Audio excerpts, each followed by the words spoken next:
तो ये है ब्लैक सोना जिसको तैयार करने के लिए हमारा 1 रुपया भी ख़र्च नहीं हुआ।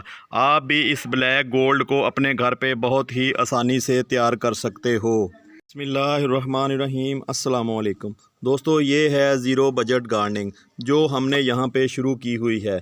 तो ये देखें, ये दरख्तों के पत्ते हैं जो हमने 3-4 माह पहले इनको इस गड्ढे में डाल दिया था।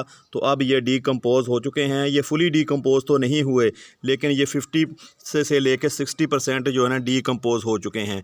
तो आज हम गर्मियों की सब्ज़ियों और फूलों के लिए यहाँ से इस फ्री की खाद को कलेक्ट करने वाले हैं। अगर आप भी मेरी तरह छोटे से किसी कस्बे या किसी गांव में रहते हैं तो आपको ये काम करना बहुत ही आसान हो सकता है। अगर आपके पास इस तरह की जगह नहीं है खाली, तो आप किसी बर्तन में या किसी शापर में भी इस तरह की खाद बना सकते हैं। तो ये यहाँ पे देखें, तकरीबन कोई 20 से 25 किलो जो सूखे हुए पत्ते थे, तो जो यहाँ पे हमने उनको कलेक्ट किया था। तो कलेक्ट करके हम इसके ऊपर 8 दिन बाद इसको नमी देते रहे, ऊपर नीचे करते रहे। तो ये देखें यहाँ पे अल्हम्दुलिल्लाह कितनी अच्छी खाद बन के तैयार हुई है। दोस्तों, ये ऐसी खाद है जिसको बहुत ठंडी खाद कहा जाता है। तो ये इसमें आप फूलों वाले पौधे बहुत आसानी से ग्रो कर सकते हो। ख़ासकर किसी भी पौधे की आप जब सीडलिंग तैयार कर रहे हों तो इसको सीडलिंग तैयार करने के लिए जो सीड होते हैं वो इस मटेरियल में आप लगाएंगे तो बहुत ही तेज़ी से ग्रो होंगे और उनकी जड़ें बहुत तेज़ी से डेवलप होंगी। तो यहाँ पे देखें, माशाल्लाह ये हमें फ्री में मिलने वाली खाद जो यहाँ पे हमने तैयार की है, देखें जी कितनी खूबसूरत और कितनी नरम और सॉफ्ट है। तो आप मिट्टी बनाते वक्त 50% ये पत्तों की खाद और 50% इसमें आप सादा मिट्टी ले सकते हैं और इस दोनों को मिक्स करके आप अच्छा सॉइल मीडिया बना सकते हैं। दोस्तों, मिट्टी में अल्लाह पाक ने ऐसी खासियत रखी होती है कि वो लोहे से मज़बूत चीज़ को भी गलाने की सलाहियत रखती है।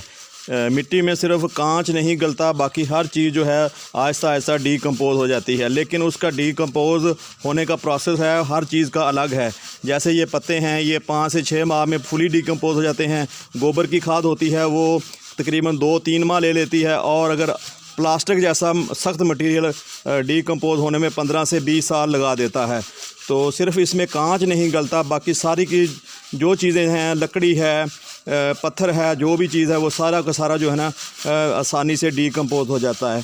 लेकिन इसमें सिर्फ कांच नहीं गलता। कांच बहुत ही ज़्यादा ख़तरनाक धात है, अगर आपके पेट में चली जाए तो भी वहाँ बहुत ज़्यादा नुकसान कर सकती है। दोस्तों, अगर आपके पास बालू मिट्टी नहीं है तो आप आम सॉइल में इस पत्तों की खाद को मिक्स कर लें और इसको मिक्स करके आप नरम बना सकते हैं। और कोई भी उसमें सीडलिंग आप लगाएंगे तो वो बहुत तेज़ी से ग्रो होगी। ये देखें जी, जो बचा है ये है ब्लैक गोल्ड। ये देखें जी कितना अच्छा जो है ना खाद हमें फ्री में मिली है। आप भी अपने किसी करीबी पार्क से या किसी स्कूल से, आपको पता है वहाँ पे बहुत सारे पौधे होते हैं, तो वहाँ से ये फ्री में पत्ते इकट्ठे करके किसी शॉपर में या किसी ऐसी जगह पे डाल सकते हैं। तो फ्री में आपको ये खाद मिलने वाली है। दोस्तों, जितनी अच्छी मिट्टी आप तैयार करेंगे उतनी ही अच्छी आप वहाँ से आउटपुट ले सकते हैं। अगर आपकी मिट्टी इतनी अच्छी नहीं है तो पौधा उसमें ग्रो नहीं होगा। अगर ग्रो हो भी गया तो दोस्तों उसकी इतनी ग्रोथ नहीं होगी। तो अगर आप ज़्यादा ग्रोथ और अच्छी ग्रोथ लेना चाहते हैं तो आपको मिट्टी पे तवज्जो देनी होगी। मिट्टी और बीज ये दोनों ऐसी चीज़ें हैं, इनके ऊपर आप अगर तवज्जो देते हो तो फिर आपको मायूसी नहीं मिलती। तो इसमें आप देख रहे हैं थोड़ा सा ना वो गोबर भी एक दफ़ा मैंने डाला था, तो ये गोबर के टुकड़े हैं जो डीकम्पोज़ हो चुके हैं, ये नीचे से निकल रहे हैं। तो ऊपर मैंने इसके पत्ते डाल दिए थे, तो ये देखें बिल्कुल ना मिट्टी की तरह जो हो चुके हैं। तो जब भी कोई चीज़ डीकम्पोज़ हो जाती है, ख़ासकर जो गोबर होता है, तो उसका एक तो रंग चेंज हो जाता है, दूसरा उसमें जो बू आ रही होती है वो बू ख़त्म हो जाती है। दूसरा ये है कि उसमें जैसे ही ताज़ा गोबर आप किसी जगह पे डीकम्पोज़ करने के लिए रखते हो तो छोटे छोटे कीड़े मकोड़े आ जाते हैं उस गोबर को डीकम्पोज़ करने के लिए। तो जब वो गोबर डिकम्पोज हो जाता है तो वो कीड़े मकोड़े यहाँ से चले जाते हैं।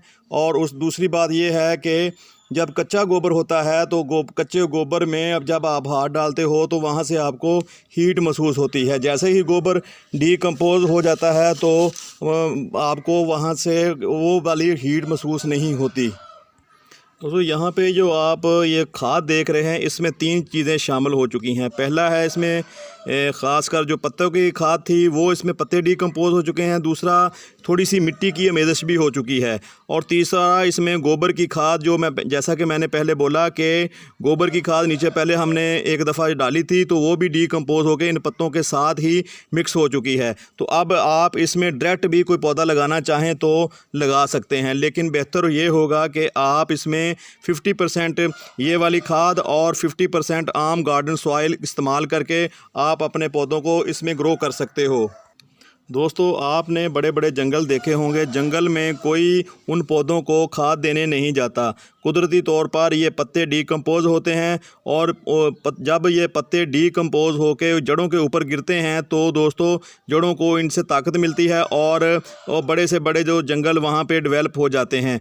तो आपने ये कुदरती निज़ाम है अल्लाह पाक का, तो आप कोई भी इसके ऊपर मतलब 1 रुपया खर्च किए बगैर इतने बड़े जंगल ग्रो कर सकते हो।